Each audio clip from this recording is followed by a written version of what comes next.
Welcome to The Storytellers, the radio show and podcast that features those who choose to leave their mark on the world through the art of story. I'm your host, Grace Salmon. I look forward to our time together today. Now, let's meet our storyteller. I'm so excited to have Rona Maynard on The Storytellers today. We'll be talking about happiness, a starter dog, memoir, and so much more. Rona, thank you for being with me. My pleasure. I wanted to jump right in with where you spent the last decade of your corporate career at Chatelaine magazine, which is the leading women's magazine in Canada, as the head of the whole shop. What was that like to be able to leave your footprint or your handprint on women that way? It was utterly enthralling, captivating, and nuts.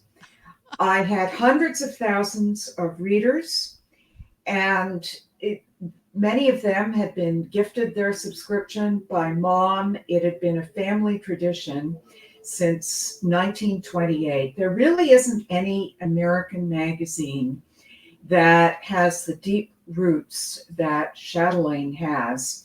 And I spoke to them in my editorial from the heart about the issues of the day and my own life. And really, my day as a woman in these times, what was keeping me up at night, what was delighting me.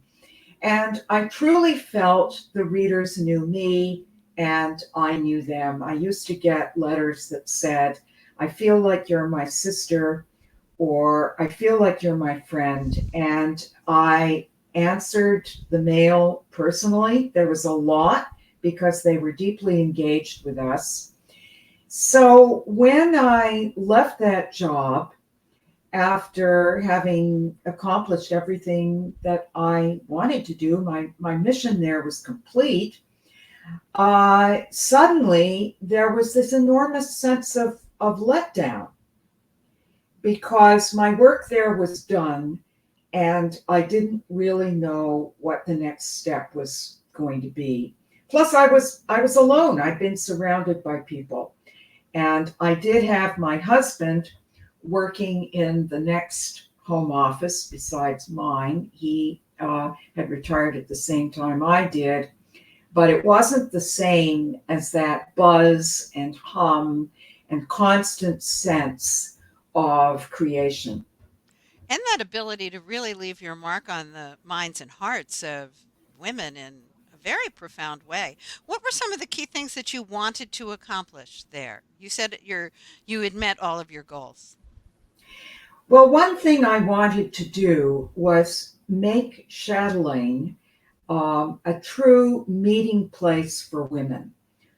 I used to say if women are talking about it at their coffee table and their kitchen table, Chatelaine is writing about it.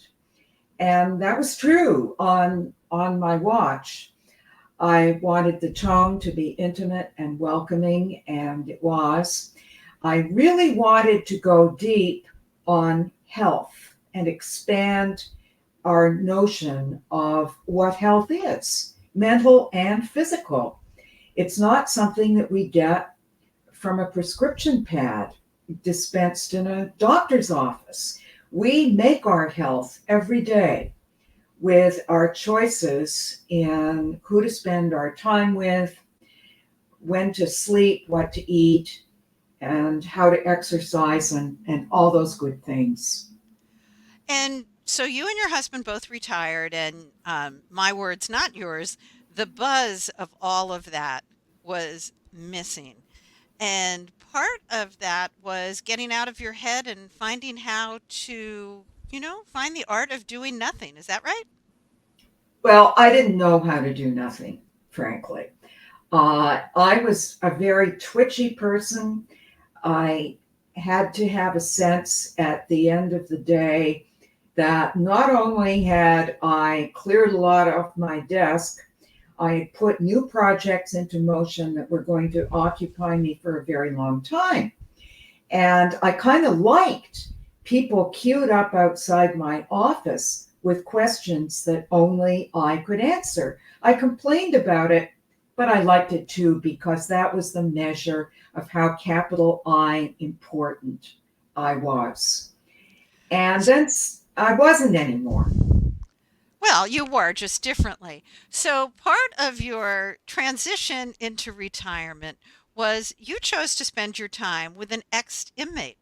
Tell us all about Casey. Casey the rescue mutt was trained in a men's prison in Ohio where they have a wonderful program. And by the way, there are lots of programs like this in American prisons that pair uh, prisoners of promise with with dogs that need homes. And the idea is that these two unwanted creatures are going to work together to make the dog adoptable. So the prisoner gets warm fuzzies in his life, and the dog learns to trust another human. Our Casey was in a prison for most of his first year, excuse me. And while he is not the best trained dog in a formal sense, he doesn't know from leave it. And as for shaking paws, it'll never happen. But he does know about love and trust. And he came to us ready to form a bond. So, what have you learned from Casey? I think you've had him 10 years now? More like 8 because 8. he wasn't a puppy when he came to us. He was a more of an adolescent dog. Well, I learned to slow down. That's the first thing. I was one of those folks who always have to be the fastest person on the sidewalk. I was always powering off somewhere and thinking about where I had to go and when I had to be there and whatever was interesting to me. I was all about the inside of my own head. And if a neighbor happened to approach me on the sidewalk, I would look right through that person. And by the way, there were some people who knew me who were very offended. They thought I was really stuck up and that I didn't think that they were as important as I was. The truth is, I just didn't see. So when you walk a dog, particularly a male dog, because male dogs are always peeing and marking, you've just got to stop all the time. And this forces you to take a look at where you are in the world. You will see, I certainly saw, the flowers that had come into bloom, the other creatures, human and not, that were sharing the neighborhood, the streets and the park with me. And I had a conversation with a frog. I watched a bee gathering honey from a coreopsis. I became fascinated by nature for the very first time. I was definitely not a nature girl. If humans had not designed it, I just didn't want to know because humans made art and what did animals make? I also became more approachable to my fellow humans because I had a dog. If you're walking a dog, people assume that you know the neighborhood and they will ask you for directions. Now, I give the most terrible directions.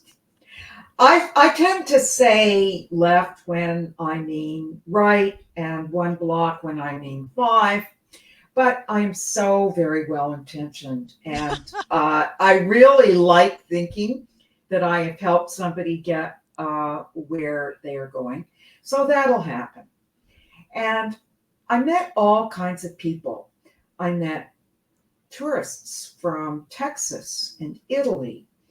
I met a juggler practicing his moves. I met office people on their lunch break, and I met a whole lot of street people.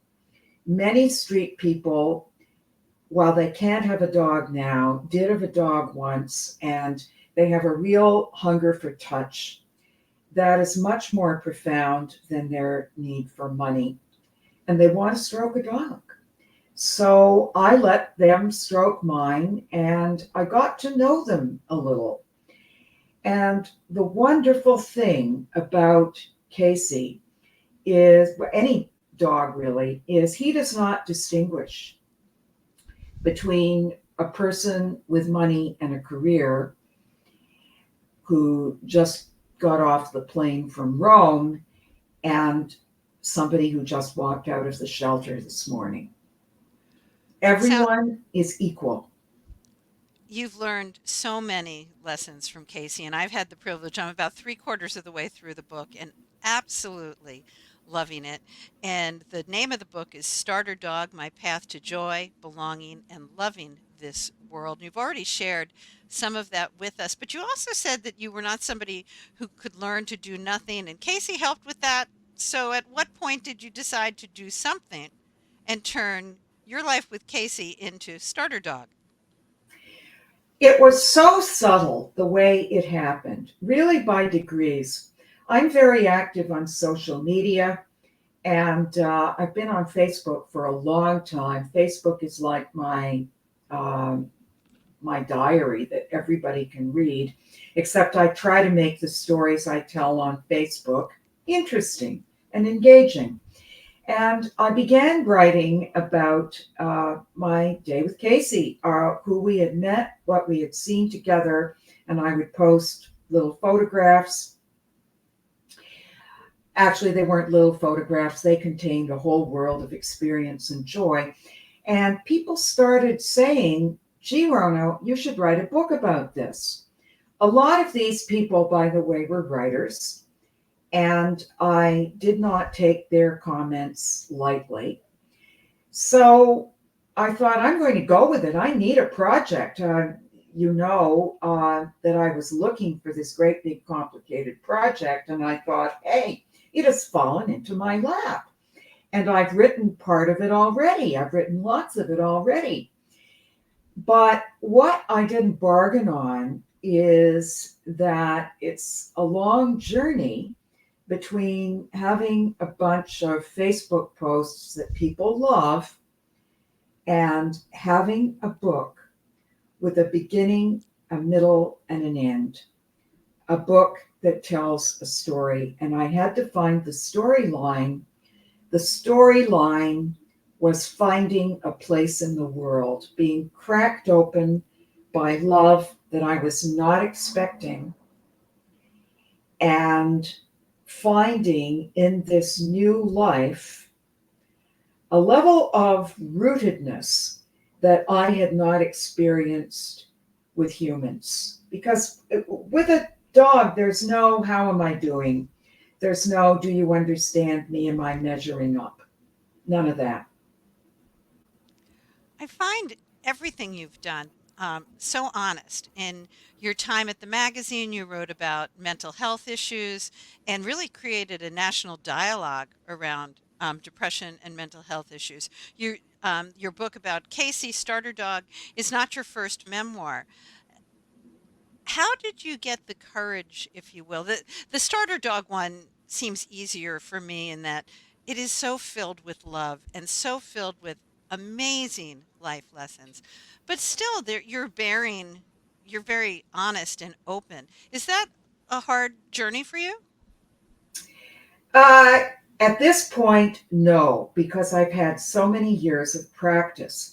When I first wrote about mental health and my experience with depression in Chatelaine, I was very nervous about it because I hadn't been in the job that long. And I thought that the guys at the top, they were all guys, would start to ask themselves, is Rona up to it? Can she cut it in this job? So I really pussyfooted. And although that column had a big impact at the time, it wouldn't today because that conversation has really moved forward. But I'm accustomed now to talking about my life, and I have learned that the way to do it is to be completely open and do not try to make people like you. That is not the point. You don't have to like me. You have only to find me interesting enough to keep turning the pages. And my hope is not that you're going to find me utterly enthralling and my story the best story you've ever heard. I'm hoping you're going to use my story as a portal through which you will come to a deeper understanding and appreciation of your own story. And I have found that that happens time and again. There is no experience I can have, or you can have, or anyone can have that is so weird, so embarrassing, so shocking and shameful that nobody else can get it. You know, when I wrote about dating the gay kid in high school because nobody else would ask me out, I did that in the magazine. It was kind of embarrassing.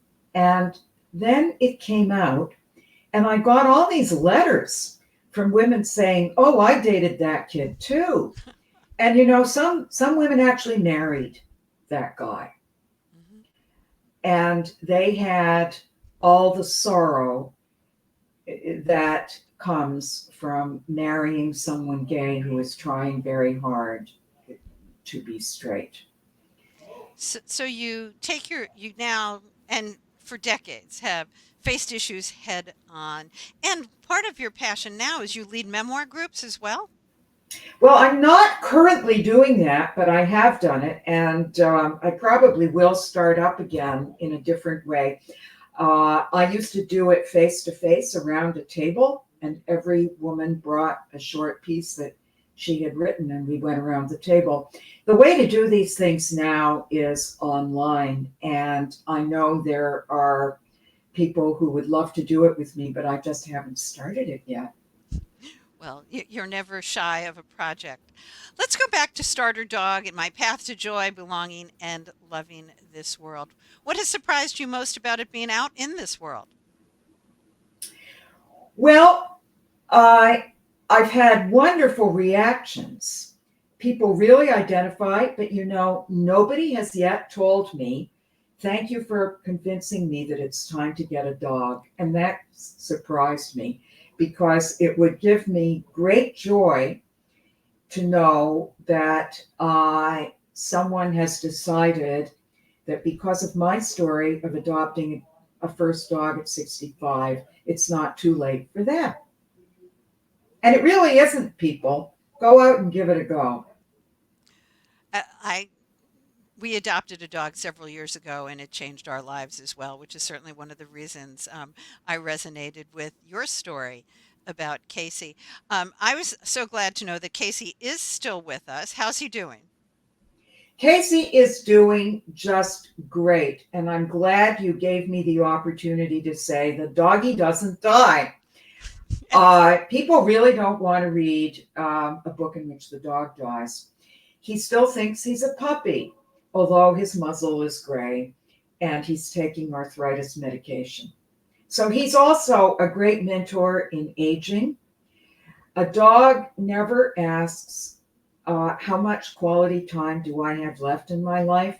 Dogs just don't think that way. They enjoy the time that they have right now.